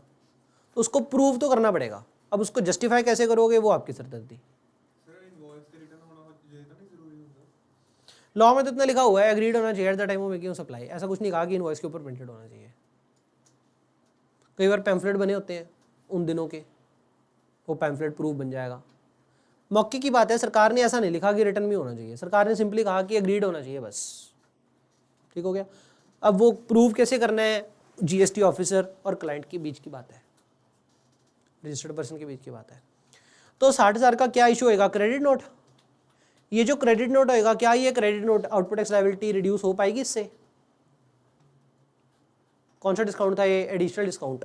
साल की क्यूमुलेटिव क्वांटिटी अगर एक्सीड कर गई तो ये बेनिफिट दिया। क्या लगता है, होने चाहिए क्रेडिट नोट से आउटपुट टैक्स लायबिलिटी रिड्यूस होनी चाहिए कि नहीं होनी चाहिए? अंशवेश क्यों? क्योंकि ये डिस्काउंट क्या था, एग्रीड। सरकार कहती कोई नहीं रिड्यूस करने दे देंगे, कंडीशन ये है एग्रीड होना चाहिए। दूसरा, ये जो डिस्काउंट निकालो ना, लमसम इकट्ठा नहीं निकालना, इनवॉइस वाइज निकालना, मतलब टोटल 40,000 क्वांटिटी का नहीं निकालना। आप क्या करना, कल्ले कल्ले इनवॉइस वाइज अलग अलग निकालना। अगर डिस्काउंट इनवॉइस वाइज कंप्यूट हो सकता है अगर एग्रीड था at the time of making of supply and supplier की आउटपुट कम होएगी ना, और रेसिपिएंट को क्या करना पड़ेगा, आईटीसी रिवर्स करना पड़ेगा। सरकार कहती पहले वो रिवर्स करे फिर सप्लायर तेरे को आउटपुट रिड्यूस करने दे देंगे। अगर डिस्काउंट की अमाउंट इनवॉइस के ऊपर प्रिंटेड नहीं है, हेलो, अगर डिस्काउंट की अमाउंट इनवॉइस के ऊपर प्रिंटेड नहीं है लेकिन discount was agreed at the time of making of supply, printed क्यों नहीं है, क्योंकि पता ही नहीं था कि एक्चुअल में 40,000 क्वांटिटी परचेज कर पाएगा भी कि नहीं, 10 दिन के अंदर अंदर पे करेगा भी कि नहीं। उन केसेस में सीडी 10 दिन के अंदर पे करेगा कि नहीं, 40,000 क्वांटिटी खरीदेगा कि नहीं, तो पता नहीं था ना, एश्योर्ड नहीं था। क्योंकि एश्योर्ड नहीं था तो इनवॉइस के ऊपर डिस्काउंट ऑलरेडी प्रिंटेड नहीं था, लेकिन एग्रीड था कि अगर 10 दिन के अंदर पे करोगे तो सीडी मिलेगा, पूरे साल में 40,000 क्वांटिटी खरीदोगे तो क्वांटिटी डिस्काउंट मिलेगा, वॉल्यूम डिस्काउंट मिलेगा। एग्रीड थे तो आपका डिस्काउंट अलाउ कर देंगे रिड्यूस करना। कंडीशन क्या है, पहला जो डिस्काउंट का कैलकुलेट करना है वो इनवॉइस वाइज होना चाहिए, दूसरा एग्रीड होना चाहिए eight the time of making supply, तीसरा पहले रेसिपिएंट आईटीसी रिवर्स करेगा फिर सप्लायर की आउटपुट रिड्यूस करने देंगे। बस ये 3 कंडीशंस हैं।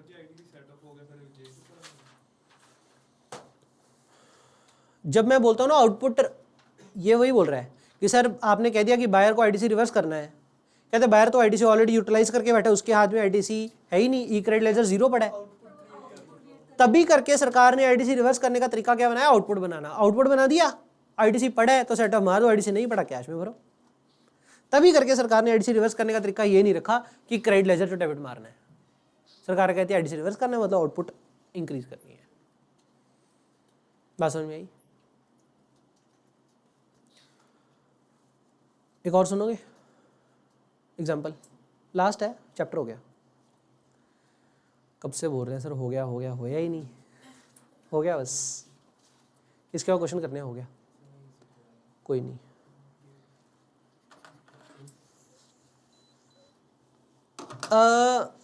एग्जाम्पल ये है सुन लो।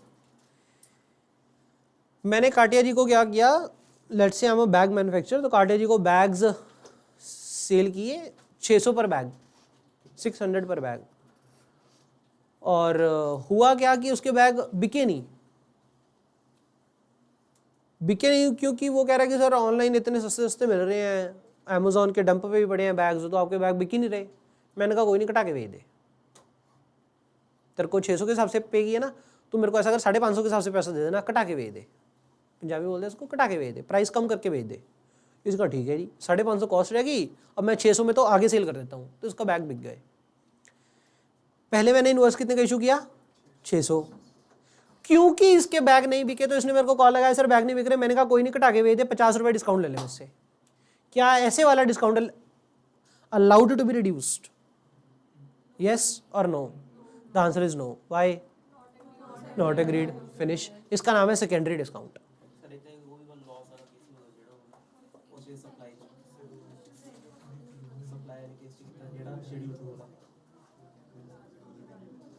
हाँ, कटा के बेचने वाला वो थोड़ा ज्यादा सी है, थोड़ा ज्यादा है। उसमें लॉस वही बियर कर रहा था, इसमें लॉस मैं बियर कर रहा हूँ।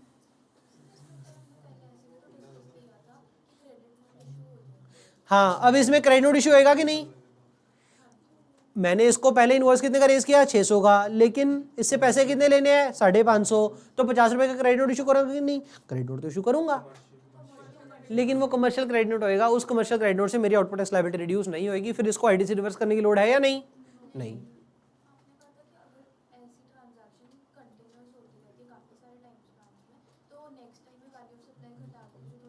वो तो ऐसा हो गया कि ओरिजिनल जो इनवॉइस इशू किया था 600 का, उसके ऊपर रेट कटा दिया फाइन। उसके बाद अगर इसको नया माल बेचूंगा तो वो तो मैं 550 के रेट से बेचूंगा ना, तब वैल्यू सप्लाई कितनी बनेगी? तब 550 बनेगी, फ्यूचर की 550 बनेगी। लेकिन जो पुराना इनवॉइस इशू कर रखा है 600 का, उसकी कम करने के नहीं, उसकी बात हो रही है, उसकी नहीं कम करनी, क्योंकि वो वाला डिस्काउंट एग्रीड नहीं था at the time of making of supply. भाई समझ आ गई? एक और, कभी कभी कपड़े लेने जाते हो, वहां पे होता है ना सर एक पीस पे फ्लैट 15%, 2 पीस लोगे तो 25%, 3 पीस लोगे तो 40%, बाय मोर सेव मोर। फाइन। कुशल कहता है 3 शर्ट पे 40%, चल भाई एक इंदर, एक हर्ष, एक मैं, 3 जने जाएंगे, एक एक शर्ट लेंगे, ली तो एक शर्ट ही, लेकिन डिस्काउंट कितना मिला 40%। तो क्या ये एक्स्ट्रा डिस्काउंट 15 का कितना हो गया 40, क्या ये extra discount allowed to be reduced, buy more save more? हाँ, at the time of making of invoice पता ही था, सिंपल। तो फाइनली चैप्टर खत्म, वैल्यू ऑफ सप्लाई पैक, इतना ही था।